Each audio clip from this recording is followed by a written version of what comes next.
Now, I see most of these channels are focused on being politically correct with WWE so they could get a few seconds on the WWE documentary, so leave it up to me to tell you the absolute truth. This Money in the Bank booking was absolutely garbage. I'm sorry, I'm gonna put Triple H over every time he does a good job, but when he doesn't, I gotta call it out, man. How in the hell you book Drew McIntyre to win the Money in the Bank briefcase just to lose it the same night? Like you don't have Carmelo Hayes, Chad Gable, Jey Uso, LA Knight? You have so many other options of winning this briefcase and they could propel their career. But it goes down the drain. And to throw salt in the wound, now this isn't Triple H's fault, but WWE just had one of the biggest botches I ever witnessed in wrestling history. I don't know whose fault it was. I don't know if it was the guy cueing the music backstage. I don't know if it was Triple H fault. I don't know if it was Damian Priest's fault for not hearing the count. I don't know if it was the referee fault for not getting the cue right. But man, look this segment up on YouTube. Every single person in that building was utterly confused. Like, what the fuck is going on? Every person in that building had no clue what's going on. Like, why isn't Seth Rollins' music playing right now? He obviously just won the match. Then you got CM Punk coming out. So it's not even the pop we got 3 weeks ago when it was like, oh shit, CM Punk screwed Drew McIntyre. We're like, hold on, Seth Rollins is champion. But CM Punk comes out and it's a mixture of feeling of, what the fuck is going on? And I just seen this shit 3 weeks ago. Now, I told y'all before, I hate when WWE does this redundant booking where they do something and it's great, but then they do it again and it's like, dog, we just seen the same exact shit. I get it. They're trying to screw each other over at these big opportunities. I get it. But that shit is corny. You could think of something better than that. Why couldn't he screw him over at Raw? Now, I'm not going to shit on WWE at every little thing, but my eyes aren't deceiving me. This was bullshit. They could have booked the men's Money in the Bank a lot better than this. I think Jey Uso, I know he's going to have the story with the Bloodline, but that means he can't win the Money in the Bank? Just because LA Knight is about to go for the US title, that means he can't win the Money in the Bank?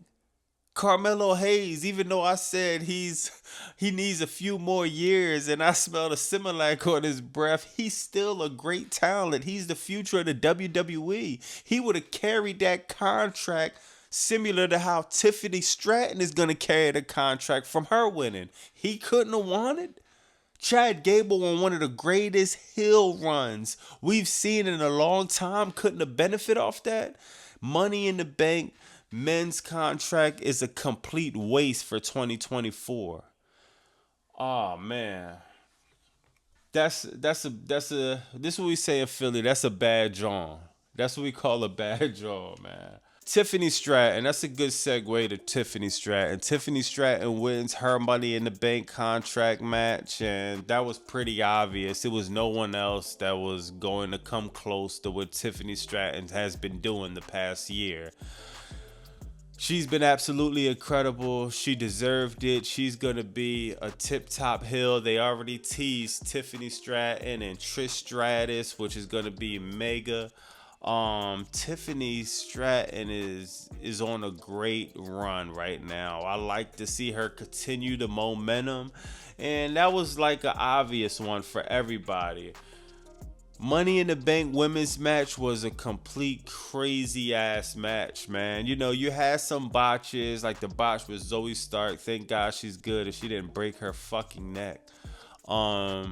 You had a few other botches here and there, but overall, great show. The women performed like they always do. I think I liked it better than the men's Money in the Bank match. And, you know, I ain't got no complaints with that match, to be honest. I really don't.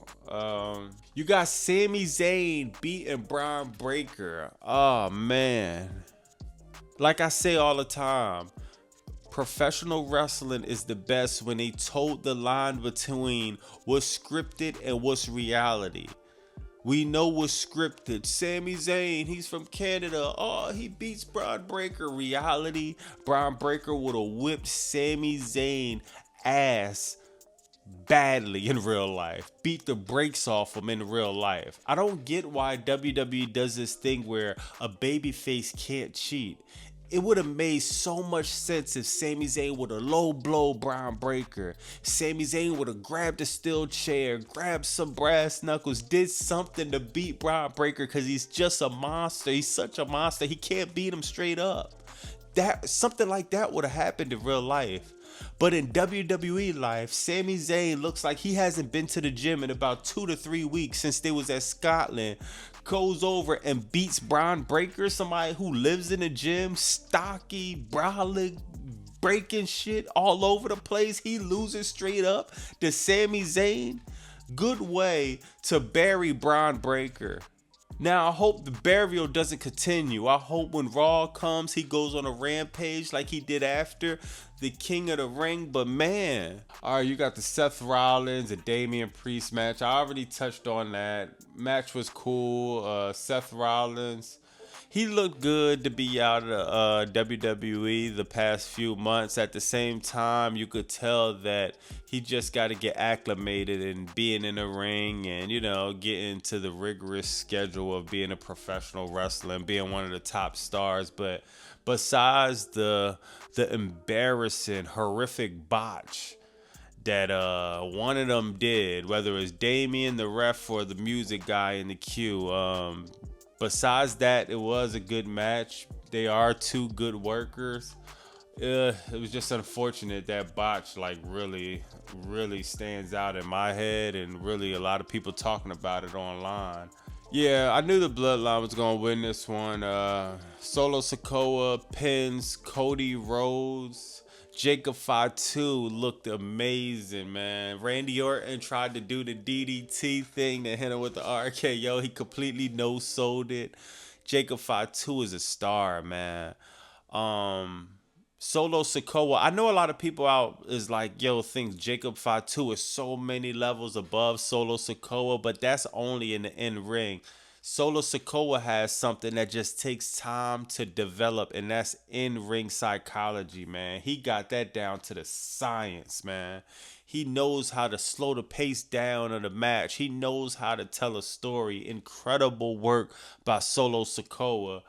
Incredible ending of that, and I think that ended how it should have ended. It was a great match. They all fought like hell, and Cody Rhodes getting pinned by Solo Sikoa doesn't hurt Cody Rhodes at all. Cody is still Cody. He's still the face of the company, and he got a chance to put Solo Sikoa over without actually losing the title.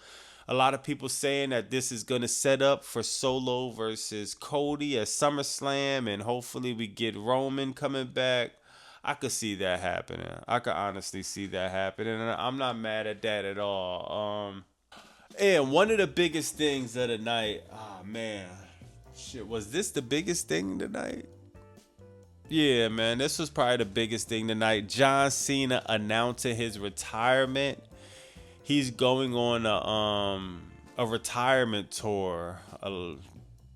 He didn't say that, but I'm basically paraphrasing. He's doing his one last run. And, man, I seen John Cena at WrestleMania 40 when he came out. You know, we all popped. I'm glad I got a chance to actually see John Cena live. I'm going to hopefully see him some point of this retirement tour, because we talking about one of the greats. When you talk about Hulk Hogan, Stone Cold, The Rock, Bret Hart, John Cena is up there on Mount Rushmore. And Triple H said it don't matter what era you talking about, and I agree with that. It don't matter what era you talking about. John Cena is just one of the greats, man. And he said after he's retired, he's done. I looked at the press conference. He's not going to be coming back.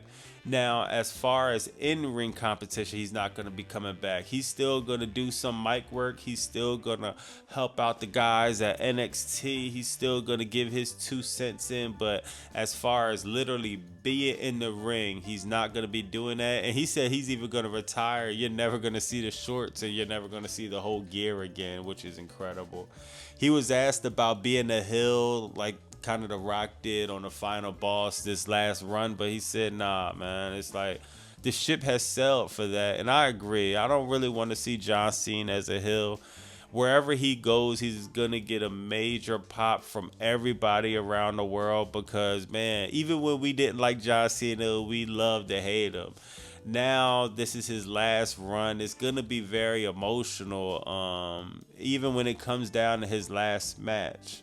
John Cena did a lot for the company, and I'm talking about in and outside of the ring, man. Like, in ring, you just incredible worker. A lot of people say he only had a handful of moves, but fuck all of that, man. John Cena was an incredible worker. Never took a day off. Always in the gym. Always helping. Putting talent over, man. Outside of the ring, just... He's a professional, man. This boy is like the LeBron James of WWE. You never heard him in any type of scandal. Always on time. Always say the right thing. Always do the right thing. Always giving his best. You can't do nothing but look up to somebody like John Cena. So him retiring is... I don't want to say it's a loss, but it's definitely...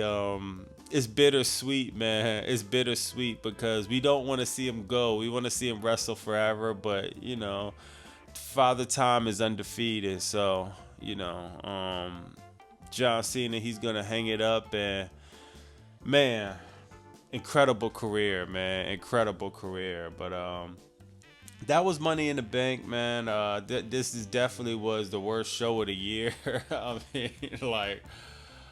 man, yeah, this was the worst show of the year. So hopefully this will be the worst show of the year and everything else is better than this. Like I said, Tiffany Stratton winning was great. And John Cena announcing his retirement was memorable. Everything else you could probably throw in the fucking trash, to be honest. Like, it wasn't that bad, but it was that bad. You know what I mean? So we gonna see what's up with Raw, though, man. I think WWE, Paul Levesque is gonna go to the drawing board, and, you know, I think they're gonna have a good show on Raw, because after SmackDown and this, there's nowhere to go but up, to be honest, man. It's Bobby Masu 215. Like, comment, subscribe. Bye.